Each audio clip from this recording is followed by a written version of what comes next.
사실 선생님을 모시고 이런 뜻깊은 자리를 갖는 게 쉽진 않죠. 이 귀한 자리이기 때문에 국립한국문학관이나 그 정도만 얘기하긴 좀 아쉬워서요. 개인적인 문학평론가 연문 선생님 이야기를 조금만 듣고 싶습니다. 어떻게 해서 그 시골에 소년이 책을 좋아하게 됐고 그 다음에 오늘날 이렇게 문학평론가의 길까지 가게 됐는지를 한번. 그 얘기가 길어지죠. 1박 2일은 가야 되는데요. 길어지는데요. 그 책을 좋아하고 얘기 듣기를 좋아하고 이거는 뭐 타고나기 이렇게 타고났으니까 할 수 없이 그렇게 된 거죠. 근데 저는 태어난 곳은 속초인데요.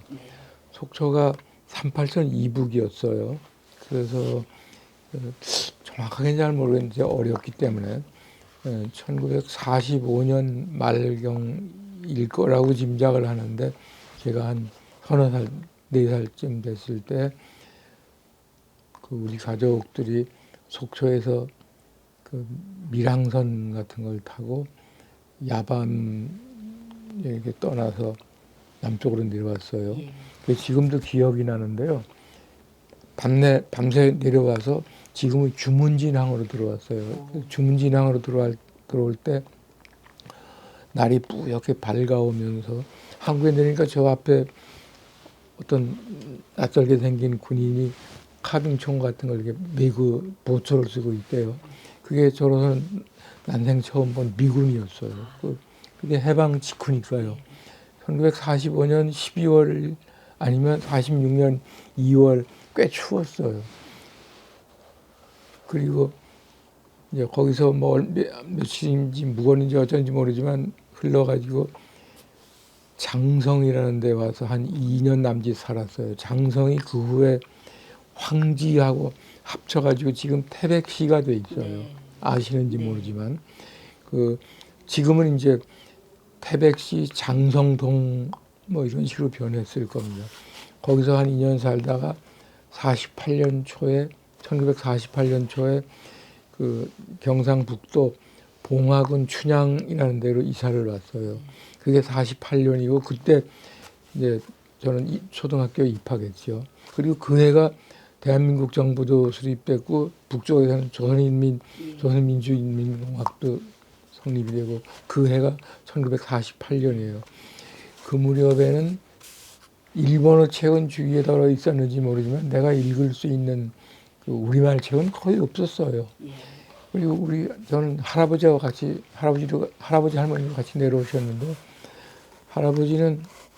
아버지는 일종의 사업가 말하면 그런 편이었고 그러니까 이제 이북 체제에서는 그 사업가라는 거는 부르주아니까 이제 안 되겠구나 하고 내려오신 거고 할아버지는 약간 그 시골 양반 한문이나 읽고 좀 무능한 양반이어서 할아버지한테 한글보다 먼저 한문 천자문을 배웠어요. 그래도 뭐 잘 배워서 그냥 눈에 띄는 게 있으면 뭐든지 읽었죠. 그러니까 초등학교에 들어가서 교과서부터 읽잖아요. 근데 교과서 학교에서 받아온 그날도 다 외웠어요. 그 다음에 읽을 거리가 더 이상 없죠. 눈에 띄는 건 뭐든지 읽었죠. 그러다가 6.25 전쟁을 만나고 뭐 딱 참 여기도 썼지만은 그 춘향이라는 것은 산촌 마을이거든요. 태백산 한가운데 있는 뭐 한 큰 면소재이지만 꽤 컸어요. 한 800호쯤 되는 마을인데 서울은 1950년 6월 28일 날 인민군이 여기 들어왔지만 춘향도 그 무렵에 들어왔을 거예요. 그러고는 거기는 뭐 산촌인데 뭐하러 인민군이 거기 주둔하고 있겠어요. 그냥 지나갔죠. 안동 대구를 향해서 지나갔죠. 지나가고 아무것도 거기 볼 게 없는데 미국 비행기가 폭격을 했어요. 그래서 우리 집에 탔어요. 폭격으로. 나는 그 미국 놈들이 폭격하던 장면이 지금도 꿈속에 나타나요. 너무나도 무서워서. 그러니까 이 미군 비행기가요. 인민군을 뭐 어떻게 하자는 목적이 아니고 이 조선 반도를 파괴하는 목적으로 그냥 폭탄을 퍼부은 것 같아요. 그러니까 그때 이미 이런 나쁜 놈들이 있나 그런 생각이 들어요. 미국 놈들 보면 왜 도대체 거기다 폭격을 하는지 몰라요. 그 후에 오랜 세월이 지나서 콜드워라는 미국 사람이 쓴 6.25에 관한 굉장히 두꺼운 책이 있어요. 거기 보니까 춘향 폭격이 경상북도에 대한 첫 폭격이었대요. 그게 7월 초예요. 1950년 7월 뭐 2일인가 그런데 그게 경상북도에 대한 첫 폭격이에요. 하여간 그래 집을 타서 그래서 할 수 없이 한 2년 남짓을 할아버지 친구분 댁에 뭐 방을 한두 개 얻어서 공짜로 피난살이 했죠. 전세가 아니라 그냥 방을 그냥 와 살라 그래서 참 고마운 분들이죠.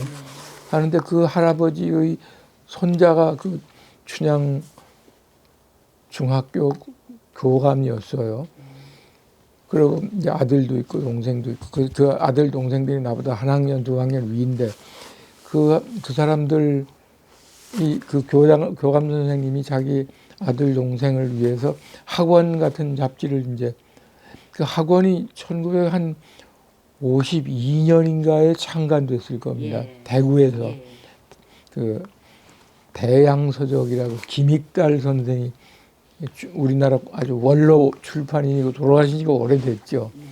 그이가 창간하신 학원이라는 잡지가 그 당시 국민학교 상급반, 중학생, 고등학교 초급반까지 굉장히 독자가 많았어요. 그때 뭐 읽을 책이 없으니까 거기에 재미난 얘기거리들이 많았어요.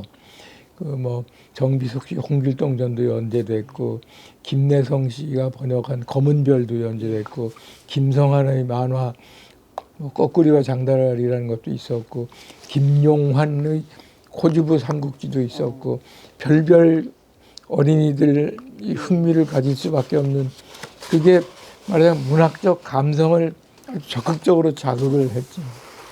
그러다가 53년에 6.25가 끝나고 휴전 조약이 맺어지고 저는 국민학교를 졸업하고 사실 속초가 이제 그 후에 수복이 돼서 우리는 고향인 속초로 돌아갈 수도 있었는데 아버지가 고향으로 돌아가시기는커녕 오히려 더 멀리 충청도 공주로 이사를 갔어요. 그때는 왜 그런지 몰랐지 그냥 가자는 대로 따라왔을 뿐인데 알고 그 후에 내 짐작으로는 아버지의 동생, 아버지가 형제인데 동생이 저한테는 작은아버지죠. 작은아버지가 약간 좌익이었던 것 같아요. 그래서 6.25 때 6.25 전에는 속초에 남아있다가 6.25하다 그러고 그냥 북으로 갔어요. 그러니까 아버지 자신은 공산당을 피해서 이미 6.25 이전 8.15 직후에 월남했음에도 불구하고 혹시라도 연좌제에 걸려서 자식들한테 피해가 올까봐 아예 멀리 공주로 이사를 가셨어요. 중고등학교는 공주 다녔죠. 그런데 그때 공주에는 공주문화원이라는 게 있었어요. 공주문화원에 방학이면 거기가 살다시피 했는데 거기에 이제 하면 뭐 삼국지, 수어지 책이 좀 있어서 그거 거의 다 읽고. 할아버지께서도 그렇고 아버지께서도 그러고 기대치가 조금 컸을 텐데 그렇죠. 문학에 접하지 않고 공부를 더 시키고 싶어 하셨을 텐데요. 아유 뭐 아버지는 법대 가라고 강권을 하셨죠.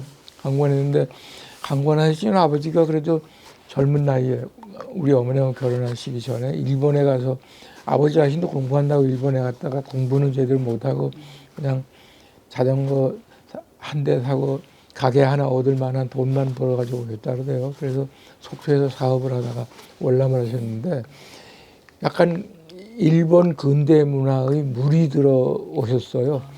그래서 자식인 저한테 원하긴 했지만 강요하진 않았어요.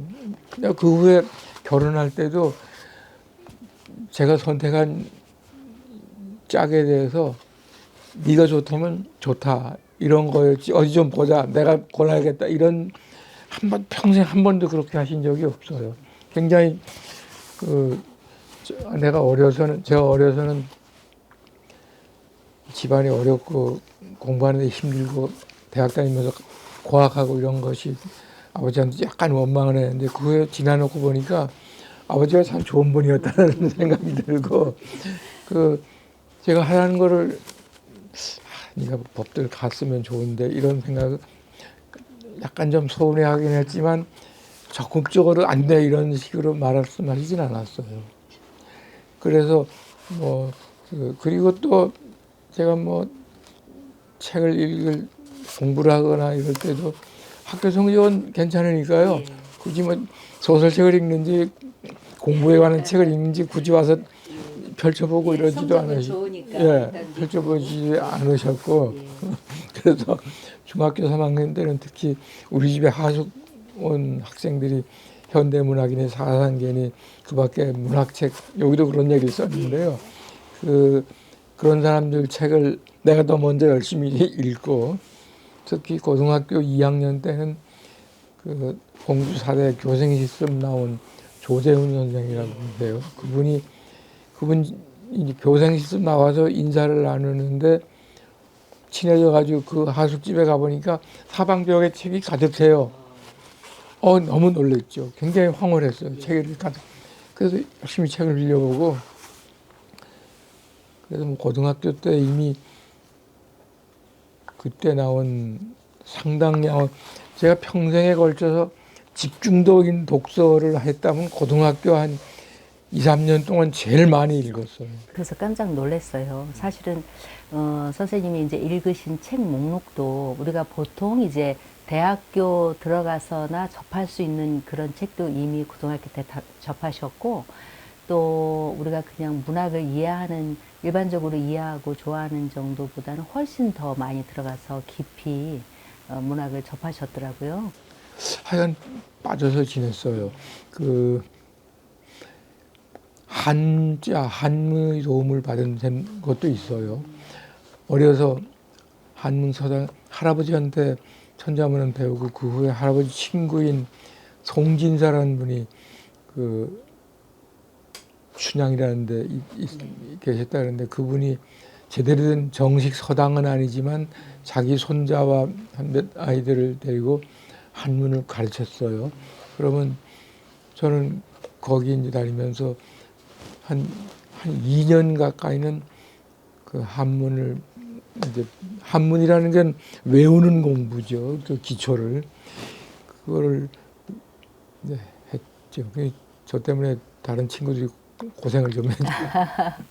제가 그 선생님 책을 읽으면서 그 감명 깊었던 구절들이 좀 있는데요. 그 특히 이제 서울대 동문과를 이제 들어가셨잖아요. 그 해에 입학하자마자 어쨌든 4.19를 맞이했습니다. 그래서 4.19가 선생님한테는 또 영향을 많이 끼쳤다라고 하는 그 구절이 되게 이렇게 기억에 남는데요. 그러면 선생님한테서의 4.19는 뭔가요? 4.19 60주년이죠. 제가 대학교 입학한 게 60년 된 셈이에요. 그때는 4월 학기였는데 입학식은 4월 6일 날 했고요. 근데 큰 기대를 가지고 학교 가는데 그때만 하더라도 요즘은 휴강이라는 게 벌써 없는데 그때는 선생들이 뭐 툭하면 휴강이에요. 그래서 4월 6일 날 입학해서 4월 19일 날까지 사이에 선생들 절반은 얼굴도 못 봤어요. 그냥 가면 휴강. 이게 어떻게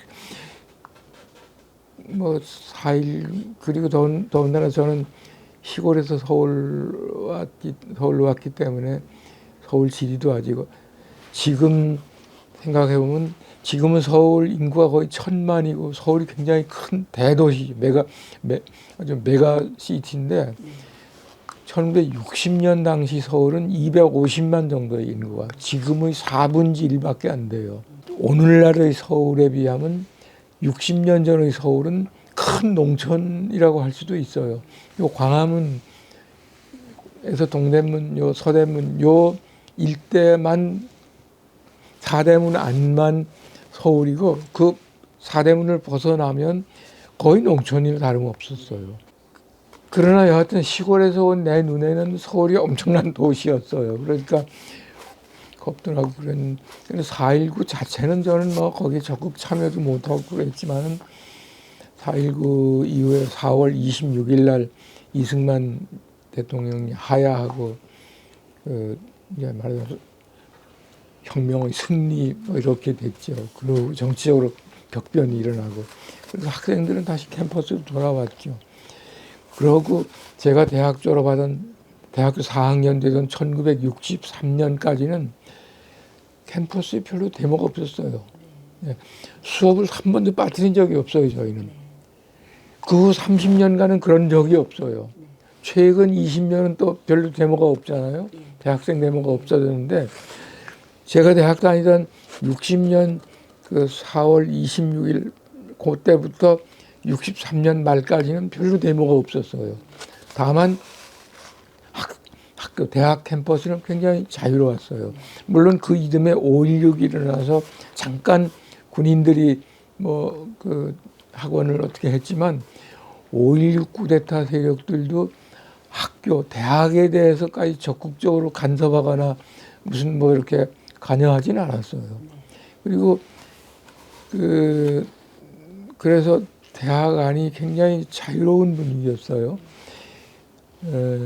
그러니까 저희 젊은 대학 시절은 4.19가 열어놓은 자유의 공간, 자유의 공기, 그것을 마음껏 마시면서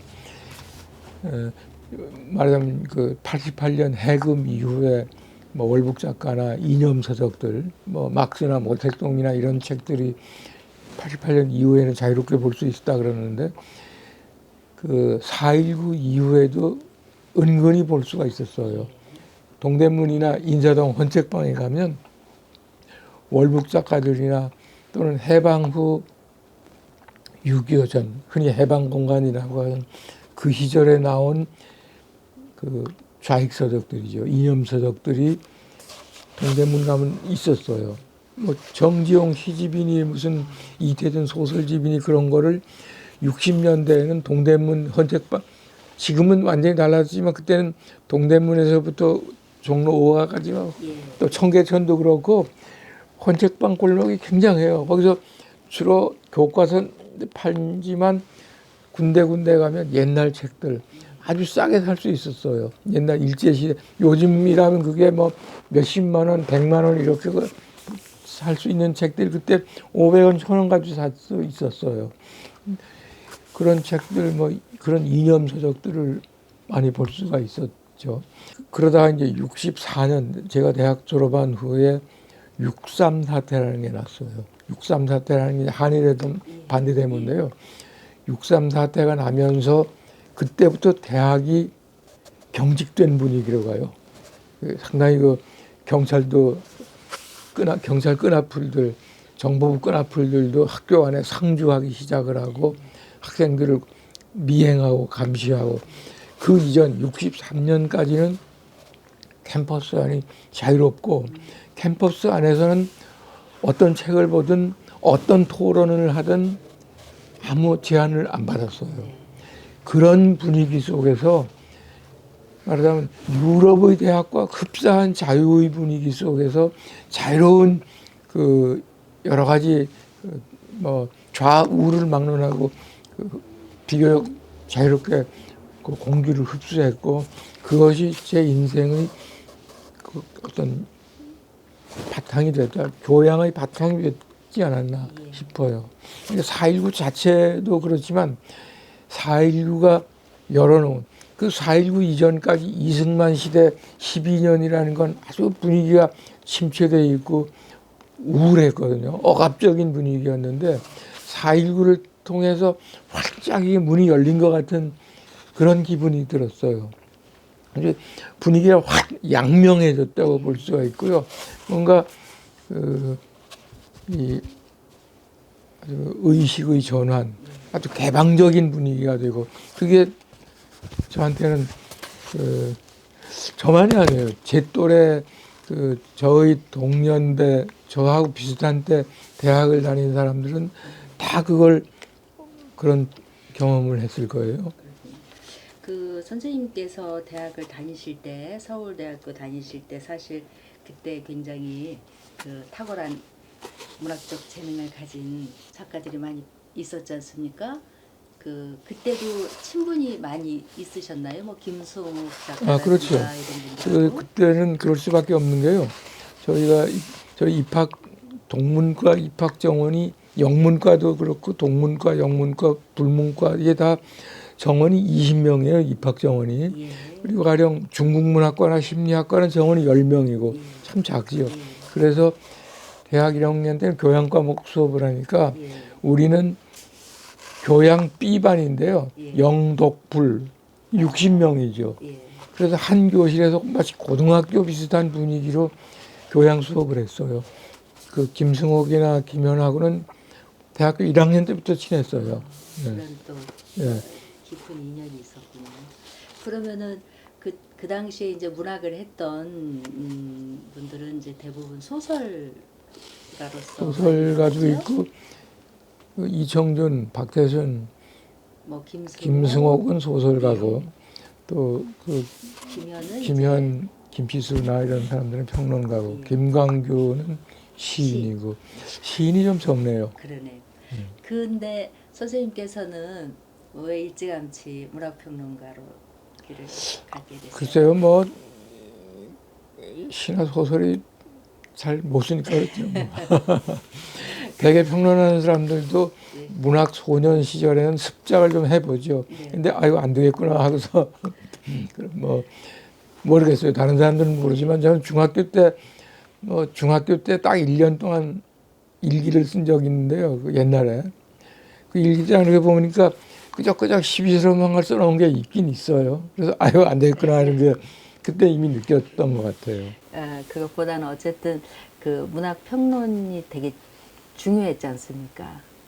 선생님 이제 문학 평론가의 길을 가신 지 벌써 56년째죠. 작년이 그렇죠. 55년이 됐고요. 55주년이 됐고 56년째 길을 걷고 계십니다. 또 많은 그 후배 문학 평론가들이 있습니다. 근데 선생님이 왕성하게 활동했던 그 시절 시기하고는 지금의 또 젊은 후배 문학평론가들은 약간 방법을 달리하는 것 같습니다. 그 후배들한테 꼭 들려주고 싶은 그런 어떤 말씀과 조언이 있으면 한 말씀 해주십시오. 제 생각인데 평론은 결국은 문학 작품, 시나 소설과 같은 문학 작품을 이론적으로 설명하는 작업이잖아요. 그 일이 이론화하는 작업인데 그 이론이라는 것은 어디서 생깁니까? 이론은 우리 현실로부터 이론이 생겨나는 거잖아요. 우리 현실은 역사적 현실도 있고 사회적 현실도 있고 우리 현실이 다양한 층위로 다양한 단면으로 구성되어 있는 현실인데 어떤 단면으로 자르고 어떤 그 층위로 분석하느냐에 따라서 여러 스펙트럼이 가능한데 여하튼 그 우리 현실에 대한 어떤 이론적 이해로부터 어떤 이론이 기본적으로는 그렇게 돼야 되는데 요즘 젊은 문학 평론이나 문학 평론 안 해가지고 좀 책들 보면 너무 서양 철학, 서양 이론에 경도돼 있어요. 특히 프랑스 철학자들 이론이 벌써 한 10년, 20년째 압도적이지요. 저는 그걸 도저히 따라갈 수가 없고 필요하다고는 생각해요. 서양의 현대 철학, 현대 이론을 흡수할 필요는 있지만은 그걸 비판적으로 흡수해서 우리 현실과 적절하게 이렇게 우리 현실을 설명하는 이론으로 재구성을 해야 되는데 그렇게 한 것 같지 않고 하여간 읽으면 무슨 소리인지 모르는 게 참 너무 많아요. 이게 소화가 안 된 이론들이 너무 많다는 생각이 들고 문학 작품은 문학뿐만 아니라 우리 삶 자체가 그렇죠. 역사적 맥락 속에 있는 거거든요. 우리가 할아버지, 아버지, 어머니로부터 이제 피를 이어받아서 사는 거고 어떤 현상이든지 지난 날이라는 게 있잖아요. 그러니까 근데 요즘 그 젊은 세대들 보면 옛날 문학, 옛날 작품, 옛날 이론을 잘 읽는지 어쩐지 모르겠어요. 예를 들면 제가 20년, 30년 전에 이미 쓴 글을 요즘 젊은 친구들이 새삼 뭐 발견한 것처럼 쓰는 그런 경우를 더러 봐요. 그러면 이게 그 이미 선배들이 해놓은 작업을 충실하게 소화해서 그 다음 한 걸음 더 나아가는 작업을 해야 하잖아요. 근데 마치 처음이라는 듯이 그 얘기하는 거 보면 좀 우습다는 생각이 있어요. 그러니까 이 그만큼 치열함이 덜하다고 해야 될까요? 옛 것에 대한 제가 가장 최근에 낸 평론집의 이름이 살아있는 과거라는 제목의 책을 냈어요. 과거라는 것은 그냥 사라지고 없어지는 것이 아니라 현재를 구성하는 것. 현재를 열어보면 그 안에는 과거도 살아 있어요. 또 현재를 잘 들여다보면 미래의 씨앗이 현재 속에 있는 거거든요. 그렇잖아요. 현재를 제대로만 잘 들여다보면 거기에 과거도 볼 수 있고 현재도 들어와 있는 건데 그런 그 과거와 현재와 미래가 하나의 맥락을 이루고 있다는 의식, 이게 역사 의식이라고 할 수 있죠. 그런 역사 의식이 제대로 돼 있는가 이런 거에 대해서 좀 약간 의아할 때가 있어요. 보면 그러니까 좀 특히 평론 또 문학사 공부하는 분들이 글을 쓰기 전에 먼저 선배들이 해놓은 작업을 좀 충실하게 소화하고 천천히 시작해도 된다.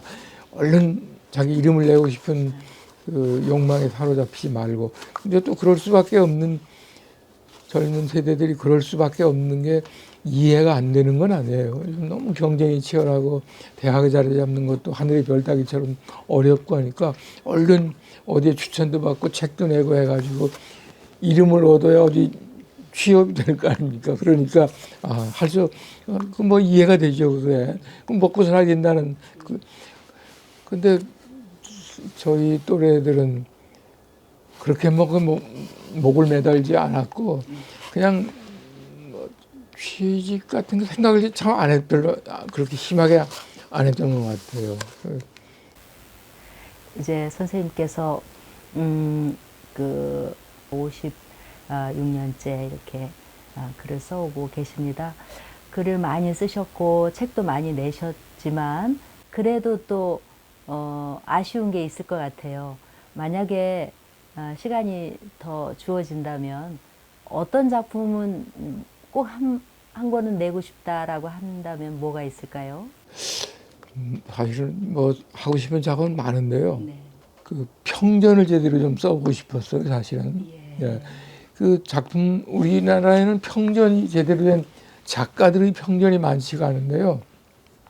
평전이라는 것은 일상적 생활의 과정과 그 작품 세계화를 결합시켜야 되거든요.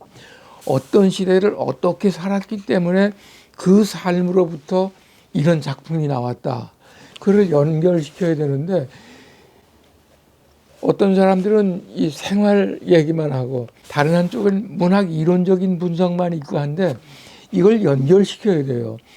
구체적으로 일상생활을 어떻게 살았기 때문에 어떤 결혼을 했고 누구하고 연애를 했고 자식은 뭐고 돈은 어떻게 벌어서 자기 가정을 어떻게 꾸려나가고 피나는 갖고 뭐 이런 살아온 과정과 그런 삶으로부터 태어난 작품과 어떻게 연결되어 있는가 그걸 설명할 수 있어야 하잖아요. 조금은 설명을 해보려고 재작 한 3년 전에 보셨는지 모르지만 경향신문이 창간 70주년을 맞아가지고 그리고 뭐 연재를 하라 그래서 매달 그 쭉 연재했어요. 그때 한 것이 70년을 다 하려고 하는데 안 되고 35년 1979년 말로 끝이 45년부터 79년까지 딱 그 70년의 절반 35년이 되더라고요. 그래서 그때 그것만 하고 말았었는데요. 그러니까 화려 염상섭이라든가 김동리라든가 뭐 서정주라든가 그 밖에 그 김수영 뭐 신동엽 이런 여러 그 작가들이 구체적으로 어떤 삶을 살았는데 어떤 작품이 그 삶으로부터 태어났다.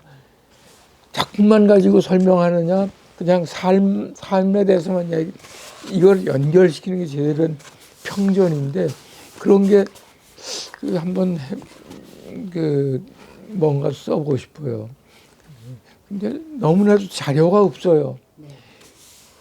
문학관에 제가 만들자고 관심을 가진 것도 사실 제가 젊은 날 제대로 된 한국 문학관이 만들어져 있었다면 발품 팔아가지고 돌아다니지 않고 문학관과 이렇게 문학관이 만들어지면 디지털 문학관이 만들어서 집에 앉아서 데스크탑 컴퓨터 앞에 앉아서 문학관하고 연결시켜서 자료 뽑아가지고 할 수 있잖아요. 앞으로 문학 연구자들, 후배 문학 연구자들은 이제 지금 20살 된 학생들은 집에 앉아서 컴퓨터 인터넷을 통해서 문학관하고 연결해가지고 좋은 그 작업을 해낼 수가 있죠. 그걸 기대해요. 문학관 만들면. 선생님께서 그 국립한국문학관 관장 일을 맡으면서 굉장히 많이 힘드실 텐데 다른 후배 또 문인들과 작가들을 위해서 그 좋은 초석을 만들어 놓는다 이렇게 생각하시고 힘내시고 건강하시고 좋은 일 계속 해주시기 바랍니다. 고맙습니다. 예, 선생님 정말 이 귀한 시간, 긴 시간 좋은 말씀 감사합니다. 네.